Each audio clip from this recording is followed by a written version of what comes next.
Welcome back to the It's Too Easy podcast. It's your boy Zach. It's my brother Jake. And let me tell you, last week it was just too easy. We did not like the slate whatsoever, but we still were just smacking picks left and right. Um, I think we missed one game out of everything. Soccer hit, UFC hit, NFL was smacking. College football didn't like the games, and we're still hitting those. Jake, I know you were hot calling out Washington minus 16, LSU covering that 10. What was it about those games that you liked, and what games do you have for us this week? We got hot last week, college football especially. LSU early game, I got a chance to watch that game. Just absolutely smoked Mississippi State. I think that I just kind of felt that going into their first SEC matchup of the season, they were just going to be able to bring the heat, and they sure did. It'll be interesting to see kind of how they put the pieces together going through the rest of the season. UNC we called. That was a really good game. They ended up covering. Pretty easy pick. I think we got them on the slate again this week, so looking forward to that game. Washington minus 16. Washington, yeah. Washington got way ahead early, absolutely put it on Mississippi State enough to where they had to fire their coach Michigan. after the game. Or was Hmm. it, yeah, Michigan State, right? Hmm. Yeah. So, yeah, they Yep. had to fire their coach, Mel Tucker, after the game. I hear there's some backlash with that. So, hopefully that all gets figured out and they move forward. But, yeah, Washington absolutely is rolling right now. And they're another team on the slate this week that we have chalked up to get another dub and cover against a pretty Hmm. weak Cal team. So, yeah, Yep. college football was definitely pretty terrible slate last week. Colorado State Colorado game was fun to watch. Yeah, looking forward Yep. to this week. Yeah. I mean, USC had the bye week, but yeah, a lot of the Oh yeah, teams were rolling. Obviously not Bama though. I mean, they could put up 3 points on USF into the last 5 minutes. But yeah, so if you want to go ahead and read off some of the games, which ones are you looking forward to this week? I'll kind of give you my mindset on which teams I'm liking, where we're leaning at on the points and all that. yeah. So I mean, obviously, absolutely massive slate this week with a ton of good games that are all over the menu. Hmm. Colorado plus 21 versus Oregon is the first thing that caught my eye. At plus 21 just seems like a lot of points to give Oregon, especially when they've had a little bit of ups and downs at the start of the season. I don't know Hmm. exactly what your thoughts are on that game, but I just feel like, yeah, this I feel like this is a game that Oregon will win, but I just feel like it's going to be somewhere in like the 10 to 14 point range. There's 21 is just a lot, and it feels like an easy hammer for me. Yep, that's about where I was at too. For a team that has constantly been scoring in Colorado, uh, and a team that struggled with Texas Tech in that Oregon defense, I do think it's going to be a shootout because it's two great offenses. Obviously, there's no Travis Hunter for a few weeks. We're hoping he gets better quickly because he's a fun player to watch. But I mean, Shador's still going to throw it. He threw it, 300 yards in the second half in overtime last game to end up pulling off that win against Colorado State. And I think Oregon wins it fairly easy. But yeah, around that 10, 14 point range, I think. But I think Colorado covers 21. Yeah, absolutely. And then another game that we were looking at for another underdog to cover is BYU versus Kansas. Obviously, both those teams are having a Hmm. good start to their season. Keaton Slove is kind of starting to find his groove with BYU after being kind of tossed around in the portal. Kansas has looked Hmm. really solid with Daniels back this year after his injury last year, and they're looking to keep it rolling at home. So, kind of, what do you think about that game? Yeah, I'm interested in that one. I don't think we talked about it on the show, but I know last week you and I had talked about BYU versus Arkansas. We kind of liked the 7 points there, and BYU ended up winning in Arkansas. Hmm. Obviously, no Raheem Sanders for Arkansas was tough, but BYU's looking tough. The offense looks good. Um, yeah, 9 points going into Kansas. Uh, Daniels, I think it's his second game back because I think Bean played game one. But yeah, no, I'm excited for that game. I think it's gonna be a fun one. And I think it is going to be a Kansas win, but I think BYU covers. Yeah, I think plus nine's a lot of points for a BYU team that's looked pretty strong coming into this season, and Yeah, definitely. they always have a pretty tough schedule that they lay out for themselves. So it'll be interesting to see kind of how that game plays out. Next one on the Hmm. slate is Florida State and Clemson. Obviously, a huge game in the ACC. A lot of implications in that game towards kind of which teams are looking forward to, you know, their championship game in the ACC. So, who do you think is going to take that one? I got Clemson.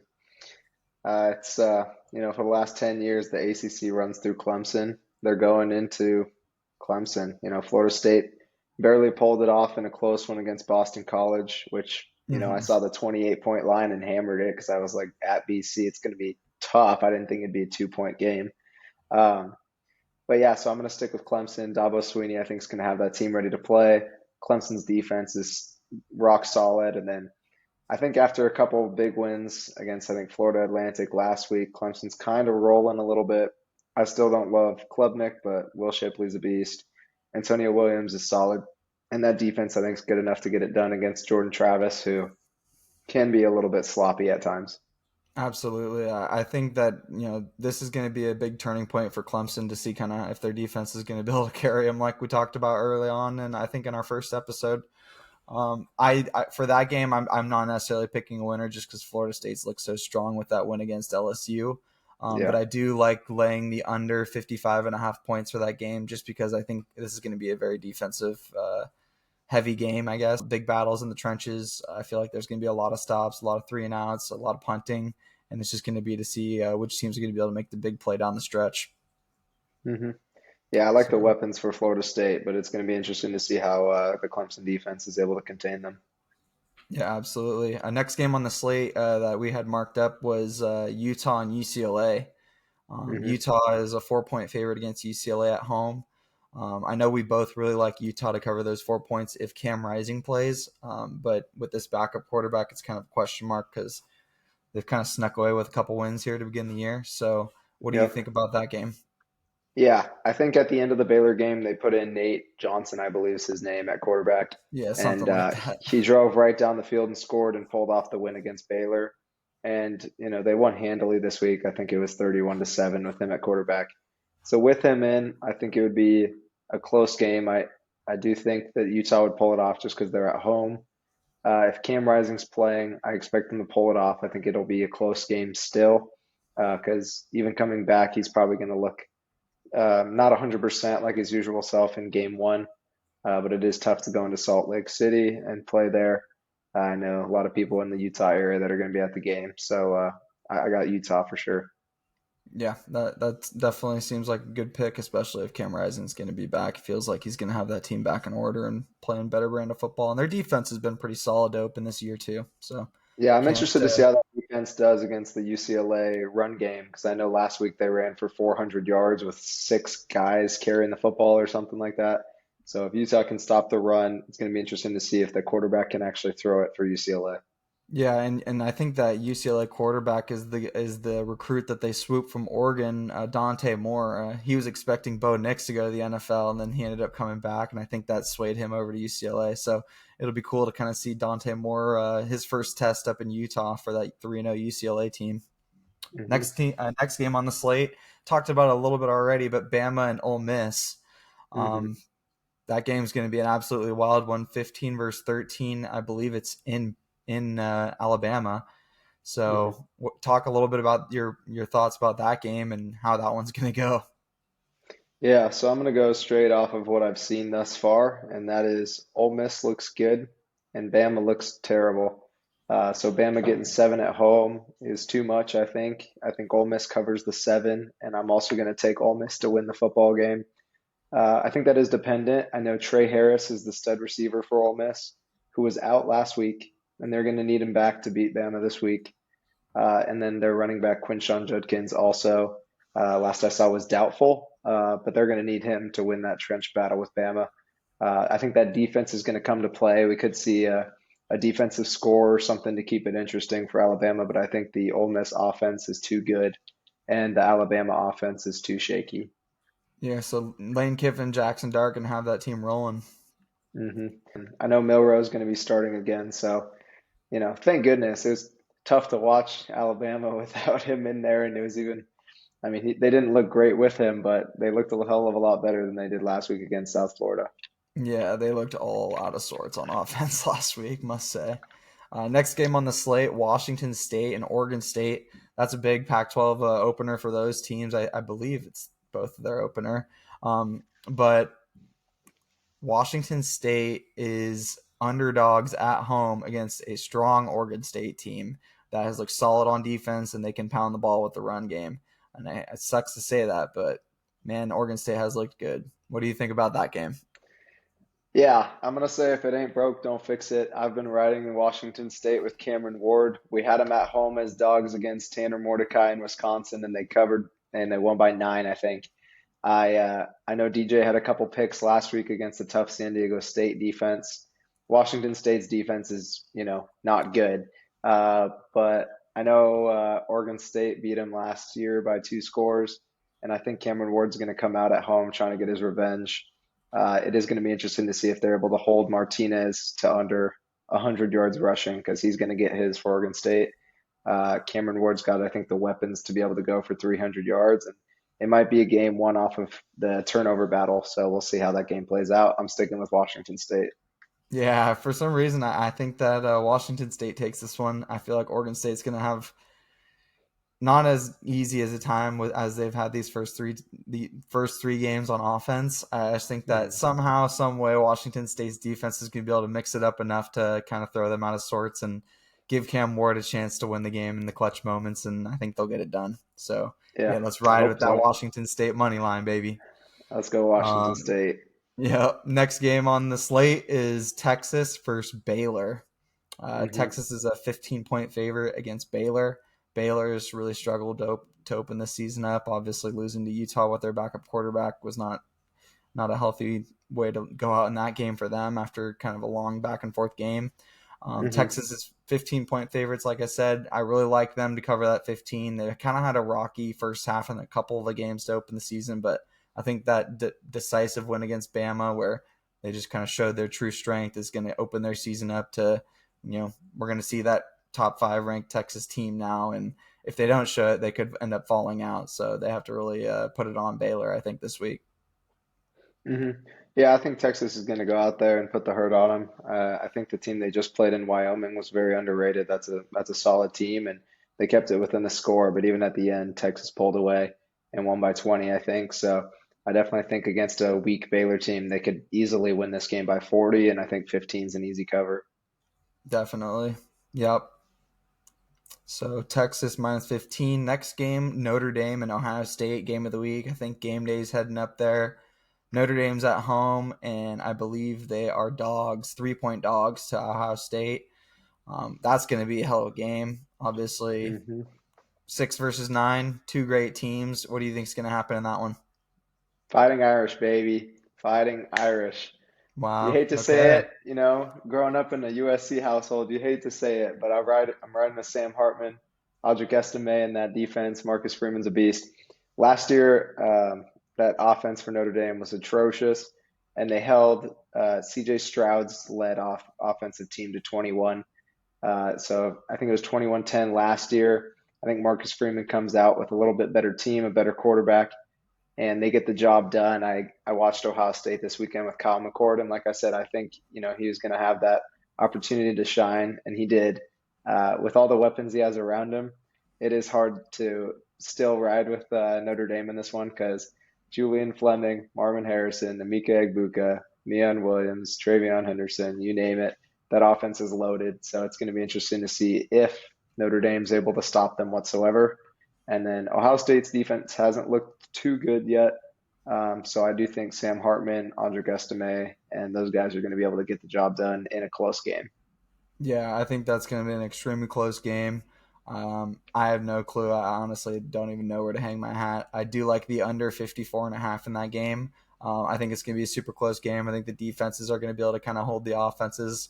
I see online that there's supposed to be a little bit of weather for that game, so look for a little rain, a little wind, maybe a little bit more punting the ball, field position, and I'm looking for the under 54.5 for that game.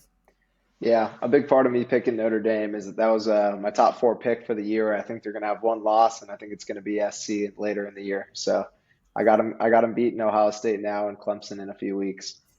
There you go. Yep, solid pick. Next game, Penn State is I think 14.5 point favorites against Iowa. I Hmm. don't know about you personally. For me, I've liked the way this Penn State team has looked, especially on the defensive side of the ball. They kind of rally around the ball like that Dallas D and Niner D. They play that Micah Parsons style where they're all just flying around the field, and they've looked really solid. Iowa's ranked 25th. I think they've looked pretty good on offense, but I just think that Penn State's going to be able to overwhelm them on defense, maybe even get a defensive score. But I'm going to buy 1 point down, take Penn State minus 13.5 against Iowa. What do you think about that game? I don't think I want to touch that line at all. I know that Iowa and Penn State usually have some close games. I know Penn State's put up, I think, 10 consecutive games of 30 plus points. So I expect them to keep it rolling. I think this might be the game where that ends because I do think Iowa's going to play them tough. Cade McNamara is, I think, going to be able to move the ball a little bit to start the game, and then the Penn State team's going to be able to adjust. But I could see it being a 22-10 game, something like that, where it is right around that 12 to 15 point spread. So I think Penn State wins it fairly handily, but I don't think I'm going to be touching that one. Right on. So yeah, a little bit of risk for me there. Next game on the slate: UNC versus Pitt. I think UNC is 7.5 point favorites. Look pretty strong in this last week where they covered their spread. Drake May kind of got back to looking in his true form. Put up 3 touchdowns, I think, in like the first 20 minutes of the game. Looked pretty solid. So what do you think of that game? Yeah, I mean, Drake May has 4 interceptions in the first 3 games, so that's kind of scary for, the NFL prospects looking at taking him, but he did throw for 400 against that Minnesota team as well. I think Pitt is who they're playing against, and they're 7.5 point favorites, I think. I watched Pitt against Cincy, and they were huge favorites to win that one and lost by 7, I think it was. They were down by 20 at one point. I don't think Pitt looks very good. They just lost that backyard brawl at West Virginia, 17-6. I think UNC handles them. Yeah, I think that UNC will be able to cover the spread there for sure again. I think Drake May's got more proven to do, and Pitt hasn't looked super solid this season, especially last week with that loss against West Virginia. What an environment that was in West Virginia. I saw some videos online. That looked like a fun place to be last weekend. Yeah, Next game it up was it's is happening. yeah, for sure. Next game up is Washington and Cal. Talked a little bit about it earlier. Washington's 20.5 point favorites against Cal. I think they're going to put it on them, put 21, be up 21, probably with 21-3, maybe something like that. First, early second quarter. I think they're just going to keep rolling. I don't think Cal has a strong team this season. They were able to play a couple games tough, but they haven't been on the right side of things. So, what do you think of that game? Yeah, Washington continues to roll. I mean, they're putting up 50 points every game. Penix is throwing for 450 every game. McMillan, Polk, Romo Duns, they're all getting 100 yards, and I can't see the Cal defense slowing it down. They've got to put up at least 35, and I can't really see a Cal team putting up, more than 15 points really. So I think I'm going to take Washington on that minus 21. Yeah, I think that's a solid pick there. So yeah, I know you have a couple other picks on your list. Why don't you go through those before we kind of transition over to the NFL? Yeah, so I did want to shout out my Sac State Hornets. Stingers up, baby. We're 3-0. Took down Troy Taylor and the Stanford Cardinal last week. Never wavered for a second. It was Sac State all along. We knew Coach Taylor's game plan, and we beat him, which was phenomenal to see. I think this week's going to be a tough one at Idaho. I'm hoping we get the job done. I know our quarterback this year is a transfer who's a junior, but he's able to be mobile as well as throwing the ball. So I'm hoping that we get it done. I'm not sure if there's a line for it yet. I think Idaho will probably end up being favorites, but if you get points for Sac State, I'd take that. Um, yeah, not too many other games. I know I was watching Southern Utah, and I think they're 0-3, but they've had a couple of tough matchups. So I think with their matchup this week, I'm going to take them. And then Middle Tennessee State was the other one, and they've had a couple tough matchups, including Alabama and Missouri, which, I mean, they got smoked by Alabama, but they kept it close at first. Missouri, I think they lost by 4, and they're playing against Colorado State at home, and Colorado State just kind of used up, I think, all their energy on Colorado. So I do think Middle Tennessee comes out and covers the 3 point spread and get the win at home this week as well. Right on. Yeah, I think those are pretty solid picks. We have a really good slate this week, so we're looking forward to watching all these games this weekend and kind of seeing how all these teams develop because this is really week one. If you didn't open last week, this is week one of in conference play. So we'll see how all these teams start to play. Yep, exactly. And there were 2 other teams if you want to just sprinkle something on a single play. I do like South Florida at home. They're 2-point underdogs against Rice. And I know JT Daniels is over there playing QB for Rice now, but I think South Florida's too good of a football team and they end up covering. And then Western Kentucky likes to sling the football. They usually put up a lot of offense. They're playing against Troy at Troy, and I think Western Kentucky is an underdog there, and I think they'll get the dub as well. Yep, right on. Solid picks. All right, yeah, huge weekend of college football. NFL also another big slate. I know I have a lot of Hmm. games that I love this weekend, but the first game that really speaks to me is Eagles and Bucks. Bucks have started 2-0. They look solid, but I think the Eagles take this one. I'm not sure I would lay the spread, but I really like Eagles money line in this one. I don't know about you. Hmm. Yeah, I know they're going into Tampa Bay, and it's a 5-point line, I believe, right now. Yeah, I The think I Eagles saw five and a defense, half earlier. yeah, the Eagles defense has looked a little shaky with all the adjustments that they have this year, as well as the new coordinator. Their offense also hasn't looked too good, but they did get back to running the football against the Vikings in the second quarter, really. They gave the ball to DeAndre Swift 30 times, and he had 180 yards. So I think that try and keep that up, but I do think that front for the Buccaneers is good. So I think it might end up being a fairly low scoring game. I'm not exactly sure what the over-under's at, but I think the Eagles win it and probably cover the 5 points. I think the Buccaneers started 2-0, so I think it's time for them to get a loss because they're not that Yeah, great of a team. yeah, I just Even think this is though, that week. yeah, That week they've that they're looked gonna solid lose on the wins. for sure. And then next game, 49ers are getting 10 against the New York Giants. Hmm. Um, Yeah, it's a lot of points. yeah, that's a lot of points, but there's no Saquon Barkley. Um, True. I know he's out for a few weeks. The Giants looked terrible. I mean, against the Cardinals, the first half they were down 20-0. Started the season 60-0. Granted, they came back and won Yeah. 31-28, but it was against a Cardinals team where I think they got a call from the office saying, "Hey, we're tanking for Caleb. You got to blow this thing." So, The we'll defense see. just decided not to play the second half. Yeah, they said, let's give him the football. Let's let him score it, and we need to get this first pick in the draft. So, I think the Niners cover the 10. They're too good of a football team at home on a short week. New York's got to travel. That's a long flight, and no running back is going to be interesting for them. Yeah, it's pretty So we'll see how the interesting. game goes. I see them covering that 10. I just think Yep. at that first week after that first week going in having to play the Cowboys defense and just getting mauled like that, and then obviously Arizona played them super tough in the first half. I don't think they scored a single point in the first half, and they're able to come back and win. I think they have to reopen the door and then see the Niners defense. It's just going to be another haunting for them. So I see the Niners Yeah. being able to cover that 10. Yep. Me too. Yeah. So next game, Titans and the Browns. Titans are 3-point underdogs against the Browns, who have now lost Nick Chubb for the season due to another disastrous knee injury for him. Prayers up for him. That dude's an absolute Yep. Prayers up for stud. Nick. Yeah, had him on like all of my fantasy teams the last like 5 years, so really gonna miss him again. But yeah, Chubb, absolute beast. Hope he gets back quick. But yeah, I'm liking Titans +3 against the Browns now that he's out. Yep. Yeah, I mean, you and I both had the Steelers. We are hoping that they'd come out and get it done. I threw $50 at the Steelers money line. Like I said before, Mike Tomlin doesn't go under 500, and that was a big divisional win that they needed to get. Defense got the job done. Obviously, the offense looked pretty shaky against a solid Browns defense.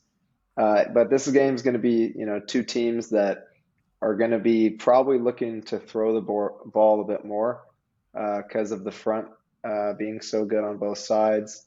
I don't think, obviously no Chubb. I don't think Ford's going to be phenomenal. And then Derrick Henry hasn't been, completely himself. I know he's splitting with Tyjae Spears, but that front line for the Browns is going to make it hard to run it. So if they're going to be scoring, it's who can throw it better. And that's a tough question. Yeah, I've watched two of Deshaun's games and he doesn't look good, and I've watched two of Tannehill's games and I think he doesn't look good. So I'm going to go to the coaching, and I'm going to say Vrabel gets the job done. So I think they cover and win that game. Yeah, I think special teams and defense is going to play a huge factor in that game. Field position is going to play a huge factor, and just being able to get the ball into the end zone against the other team because both those defenses are pretty stacked. Yeah, exactly. So, and now that both the offenses are pretty handicapped, we'll see what happens. But yeah, next game on the Hmm. slate, Saints and Green Bay Packers. Saints Hmm. obviously struggled a little bit with the Panthers defense, but they were able to get the dub. And then the Packers are 1-1, had a kind of a shitty loss to the Falcons by 1 point. I don't know how the books got it so dang right with the 1 point favorite, but wow, they were right on that one. But yeah, Saints are 2.5 point dogs to Green Bay this week. What do you think of that one?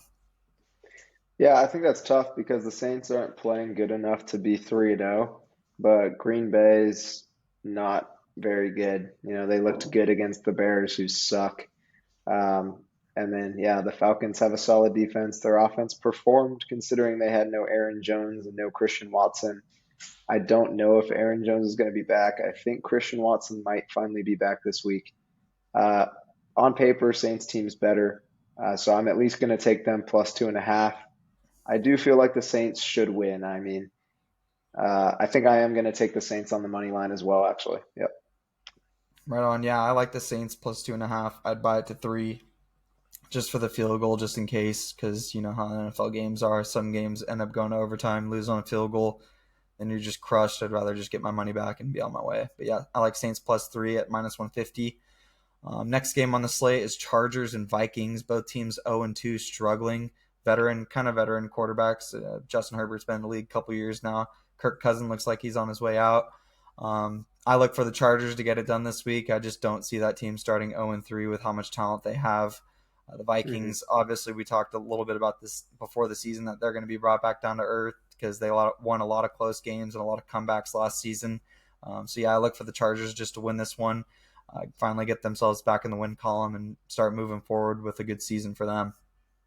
Yep, I'm right there with you. I think one of these teams is going to make the playoffs, and I think that's going to be the Chargers after the Jets fell off with Aaron Rodgers.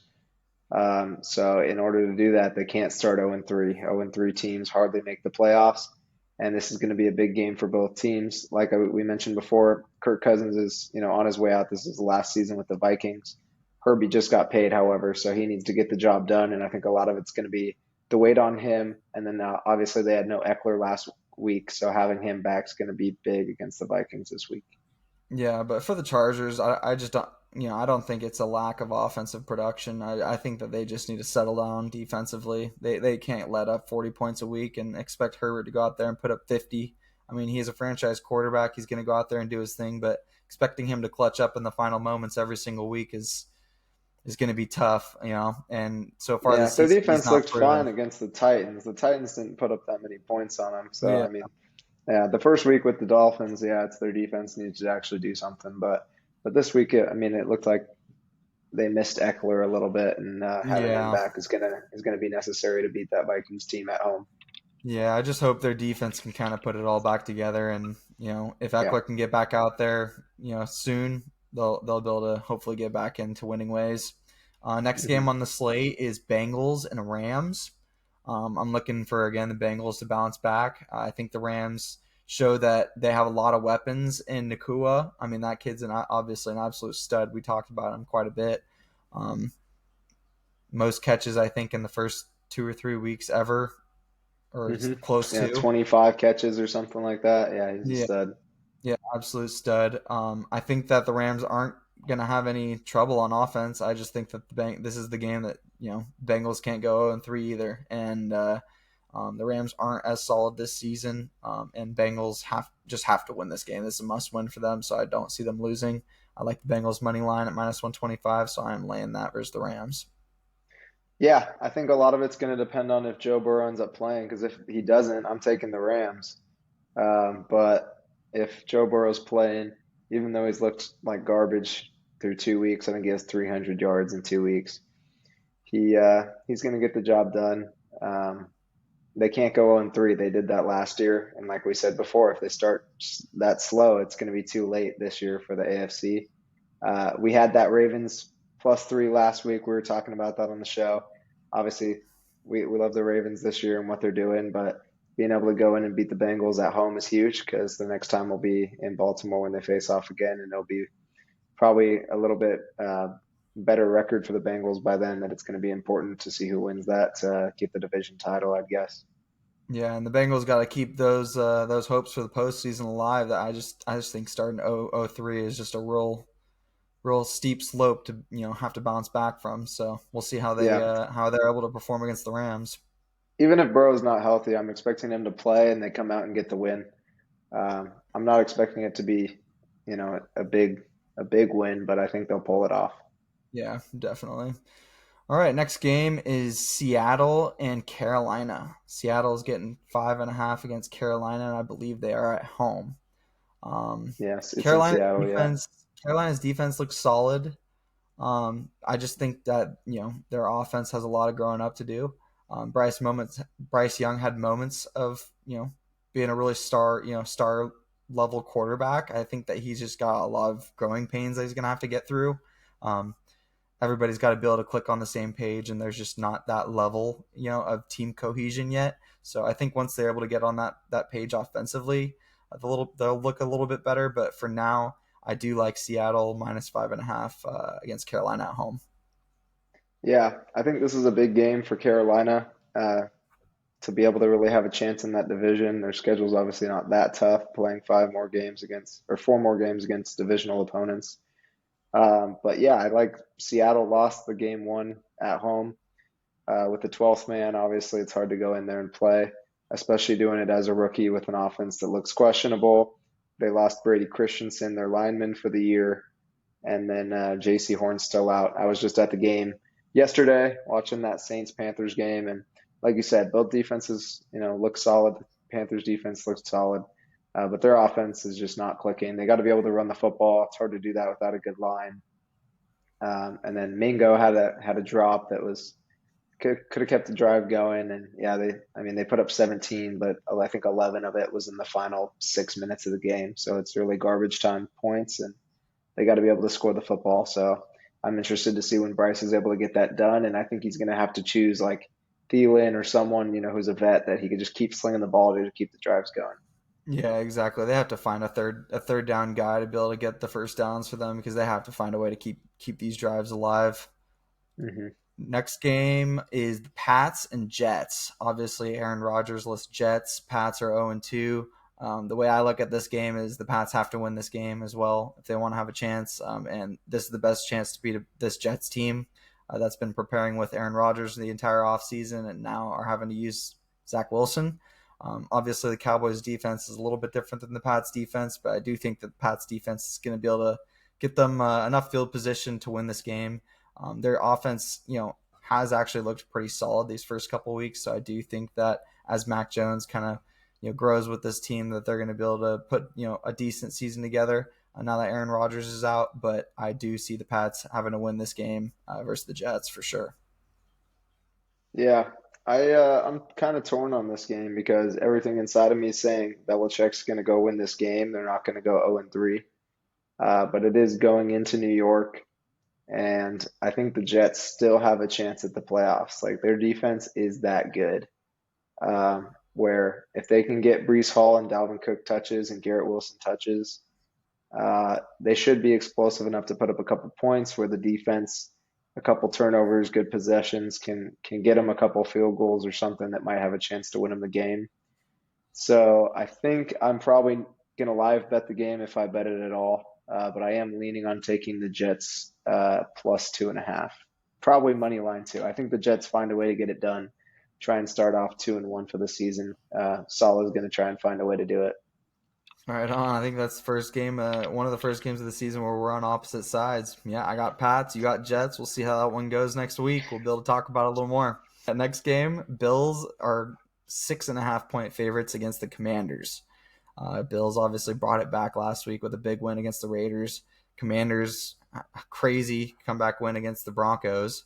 Hmm. And yeah, I mean, not much else to say about those two teams. I personally think that the Bills just have to keep the ball rolling, and the Commanders aren't, a 2-0 team. I think that they'll lose this week. I think that Bills money line is a safer pick, but I do think that they'll cover the 6.5 after winning heavy last week. I think their offense is going to be able to come back and put on a decent game against the Commanders, and I think that Sam Howell is going to have some trouble with that Bills defense. Yep, you're just reading my mind because I was just thinking the same thing. I was like, I think that Commanders are solid. They have a good defense. So obviously Josh Allen will probably have a pick or a fumble or something again to keep it interesting for a little while. But I do think Sam Howell is not good enough of a quarterback to slice and dice the Bills defense. And I think the Bills come away with a double-digit win. Steelers and Raiders is the next game. Steelers are, I think, 1.5 point dogs to the Raiders right now. That's pretty interesting considering the Raiders lost by 28 last week and the Steelers won. So I think for me, I know that Steelers D after that last week, I think they're going to be able to put it together. It all depends on if they're going to keep that play caller Canada, because that last week was abysmal to watch him call plays. Other than when Pickett was able to get the ball to Pickens, I think that he needs to find a way to incorporate Najee better into the game and get him touches, because it just the team doesn't look right without Najee touching the ball at least 10, 15 times in the game. And I think that if he's able to do that, the Steelers will be able to cover the 1.5, or I would personally buy it to 3, and you can get that at -150. But yeah, it's all going to depend on how they're calling these plays for the offense and how they're utilizing Najee, I think, on offense for me. Yeah. Yeah, I'm very interested in this game. I know they played last year in like a 13-10 battle that the Steelers ended up pulling off. And I want to say that I'm going with the Steelers, but I'm not. I'm actually going to go with the Raiders in this one. I think after getting, blown out by the Bills, I do think the Raiders need this game more than the Steelers do. I think the Steelers bounce back after that with Texans or I don't know, some team that they should win so they at least can get back to 2-2 moving forward. I think the Raiders have a better offense, obviously the weapons with Devontae Adams and Josh Jacobs and like I said before, Jimmy G's a winner. Their defense isn't very good, but against a weak Steelers offense that's also missing Deontay, and like you said, not really getting the ball to Najee. I do think the Raiders find a way to pull this one off at home. Yeah, I think it's just going to be about getting the ball to Najee. If they're able to get him the ball in space, then they're going to be able to make plays and win this game. But if they're not able to do that, I don't think they're going to be able to rely on TJ Watt to make the kind of plays he was making last week to win them a game. So, Yeah, yeah, two defensive scores just to win by four is that's Raiders a lot to offense is ask of better a than the defense. Browns. Yeah, that's a lot to ask of a Yeah. defense. Last game on the slate is Lions and Atlanta. I think the Mhm. Lions are 4 or 5.5 point favorites against Atlanta. I think there are Um, three, but yeah. okay, 3 point favorites. But yeah, Lions obviously lost last week. That was a little bit of a shocker for me, but it was in overtime. They were able to bring it back, and home game, it was pretty live there. Seattle just looked like they wanted it more in the end. But I think the Lions are able to get it done this week in Atlanta. I think that Atlanta is going to have a little bit of a struggle this week on offense. They're gonna be able to kind of find out where their holes are in their offense after these first 2 weeks just kind of rolling. Um, but yeah, I think the Lions are going to kind of be able to bring Atlanta back onto planet Earth and bring a loss into that column. Yeah, and I know the Lions are going to be missing Chauncey Gardner-Johnson for probably the rest of the year. I know he tore his pec. But yeah, in the same way that I don't think the Bucks or Commanders for that reason are a 3-0 level team, I do like the Falcons. Like I said at the beginning of the year, don't sleep on them, but they're not a 3-0 team. And like I said last week, I did think Seahawks weren't going to be an 0-2 team. I thought that they were going to be able to bounce back. Pete Carroll's a good coach, and they ended up pulling off that win. So I was happy to see that. In the same way, I think the Lions are going to bounce back this week and get to 2-1. Dan Campbell's going to have them playing, and I think they cover 3 points. It is a good Falcons defense, and I think this week the Lions are able to run it up on them. Okay. So what are you thinking? Lions by what? 10, 13? 20. By I'm gonna go 20? 20. I Whew. think Lions put up 38, and the Falcons maybe 17. So we'll look at something like that. I think the Lions defense is solid. Stop Bijan or Algier, whoever's got the ball, and Ritter's not going to do too much. Obviously, Pitt's in London; he doesn't even get him the ball as it is. Yeah. So stop the run game, and they should have a chance to dominate the football game. Yeah, and look for that Lions offense to then open it up, it sounds like. Yeah. Right Yeah, I think on. Amon-Ra is going to get going. Laporta's been solid. This might be the week that Jahmyr Gibbs finally gets a lot more touches. I know that they were slowly trying to work him in. In the meantime, David Montgomery's been solid as well. And Yeah. so, yeah, I think the Lions put up a lot of points this week on the Falcons. Right on. Yeah, solid. Yeah, I think the NFL slate is going to be solid for this week. A lot of good games to watch. I'm definitely going to be throwing Red Zone on, just kind of have everything on, watching everything, getting a chance to see how these teams are starting to develop, and if these 2-0 teams are going to be able to go to 3-0 because you know as you start moving forward, as you stack those wins, you start really starting to see these playoff implications start to develop. Yeah, and especially with how much we've been talking about how good that AFC side is going to be. It's 7 teams in the NFC that are 2-0. So we'll Yeah, see how many exactly. teams can keep that up, and 3 of them are from the NFC South. So we'll see how the season plays out with those, but expect the AFC to eventually pull away with a lot better teams and a better wild card uh, chase for the seventh seed, basically. Yeah, exactly.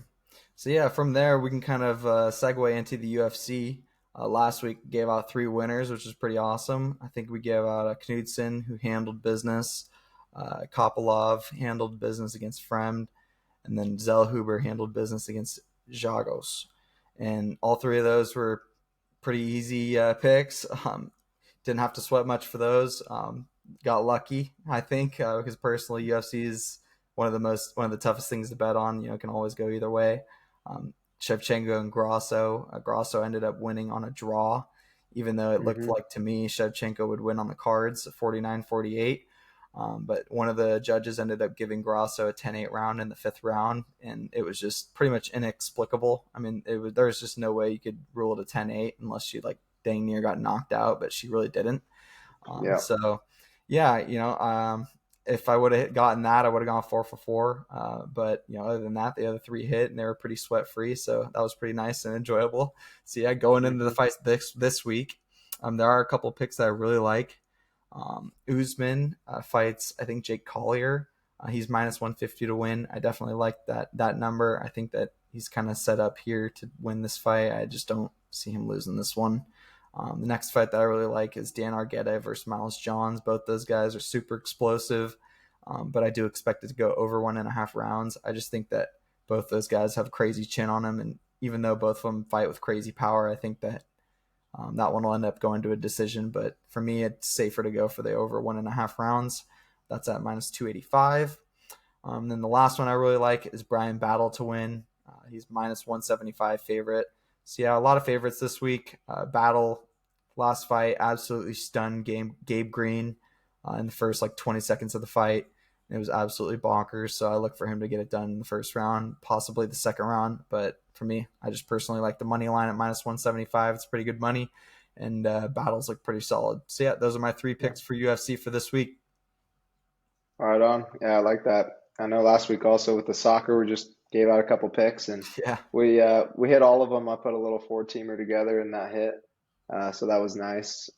No soccer picks for you this week, but we'll see what we got coming up. And hey, how about them Cowboys, huh? yeah, 70 wow. to 70 to 10 through 2 weeks. Yeah, We're looking solid. Micah Parsons is an absolute bat out of hell this year. He's got his diet going and he's got everything going for him this year. It feels like he's super focused and he's got everybody else focused and he's leading this defense. And if Dak can get this offense on the same page, going into these later weeks, I think that the Cowboys are going to be a scary team going into the playoffs to play.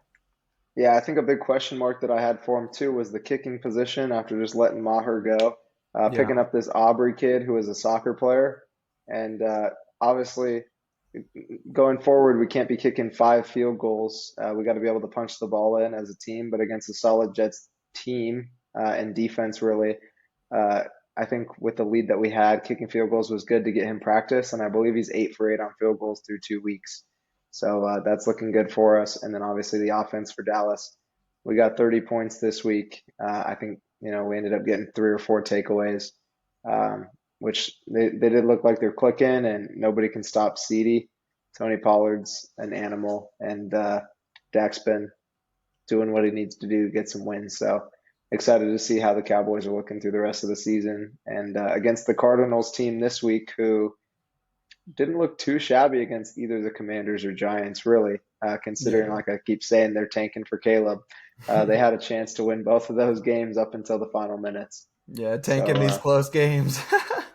yeah, I'm telling you, they're getting calls from the office. They're like, no, you got to get down there, throw the game, throw the game. We need to get Yeah. that number one.